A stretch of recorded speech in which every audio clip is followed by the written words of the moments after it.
So, by the time you see this video, it's been a couple days or maybe even a week, 2 weeks. I'm not sure when it's getting posted, but today, when I'm recording this morning, I found out Kobe Bryant died, and welcome in, fam. Much love, Trav here. When I was sitting in this seat, I was working on something. I was on Instagram, and I went to the floor over there and I cried like a baby. I sobbed. That was my reaction. I cried like a baby. Couldn't believe it. I couldn't believe it. Um, and I wanted to share with you what I learned from his life and the inspiration and motivation and what we can all take from this and benefit from. But, it's a tragedy. His 13-year-old daughter was on the plane. Another family was on the plane, on the helicopter. They're taking a helicopter to basketball practice. She's young. He's young too. He's 41. He just retired from basketball and he's starting a second career, doing a lot of cool things. And I was just listening to his interview. I know a lot of y'all are just kind of following him and looking forward to seeing what he was going to do with his life. And even though I didn't meet him, it feels like I knew him. He's like an older brother I watched growing up and learned a lot from. And I know I'm not alone in that, and a lot of people are sad and a lot of people cried. So let me tell you what I learned from him. To me, Kobe Bryant, or to anyone, Kobe Bryant took the magic and mystery out of success. Kobe Bryant, he peeled the curtain behind what it took to have extraordinary, exceptional achievement and showed that, it takes crazy sacrifice, it takes crazy devotion, commitment, and at times it can be isolating and it can elicit hate. Personally, growing up, I hated Kobe Bryant. I'm a fan of basketball, but I was a Kobe hater. I hated the way he played. I thought he was selfish. I thought he was a shitty person. I pointed at the things he did when he was young. I thought he was a bad teammate, and I hated the players who came into the gym and emulated his game and shouted Kobe, throwing up fucking bricks, and I felt ruining my experience playing basketball. So I was a Kobe hater, and I spent a lot of time arguing how he's overrated and he's not that good. But over time, I started to understand him and respect him and even relate to him and see that, hey, what he stands for is like, no, he's not perfect. He's a flawed person, but we're all flawed, and that's the truth of life that's revealed is, life can be ugly. The path to success, the road up, it's not what you want it to be. It's not sexy. It's not glamorous. It's painful. It requires giving up a lot. Being isolated and being hated at times and being singular, but in his devotion to one thing and his loyalty to one thing, and staying with one organization in his career. I know he asked to be traded, but in the end he was loyal. He stayed with the Lakers his whole career. It's a pretty cool story. It's a pretty cool story of, here's someone, yes, he has some natural talents. Yes, he had some upbringing advantages to do what he did. But you look at a lot of people and you're like, I couldn't do what they do. They're a freak. They're a natural talent. But here's a guy who revealed, or it was revealed, the sort of crazy work ethic and obsession, devotion that he had. It's like, that's actually what it takes to be successful. There's a lot of 6'6" people in the world who don't make the NBA, or aren't good. They're not one of the GOATs, one of the greatest of all time.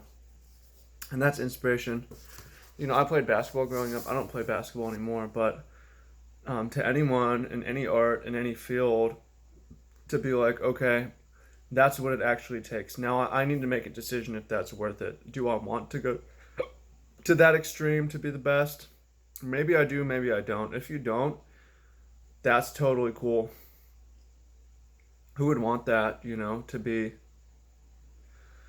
training at 4 a.m. and so much sacrifice and, could be having so much fun, but gave it all to this one thing. In the end, the last thing he said on social media was passing the torch to LeBron, as he got passed in the all-time scorer list, and his final act was taking his daughter to basketball practice. Um, it's an inspiration to, you want to be great at anything. Here's how you can do it, and if you want to do it, here's how you can do it. If you don't, again, it's okay. Here's how you can do it. So that affected me a lot. I don't cry that often. I don't always cry when people die. When someone's old, they're a senior, they've lived a full life, they've given a full life. It's it's sometimes it's relieving when they pass. Maybe you know what I'm talking about. Like if you have a grandparent who's been suffering, it's sort of a relief, and you get an opportunity to celebrate. But when somebody's young and still has so much to offer, both for Kobe and his daughter, it's a devastating tragedy. But through this, I feel that Kobe's legend is only going to go stronger. His impact is only going to grow stronger. And RIP to the GOAT, greatest of all time. I know. I'm saying that out of respect. I'm not saying he's the number one best basketball player. Either statistically or by rings, he's not. But I think his career arc and his story that his career tells is extremely powerful and makes him the GOAT, in what has conveyed and what it takes to succeed and the rewards of loyalty and how you can redeem yourself.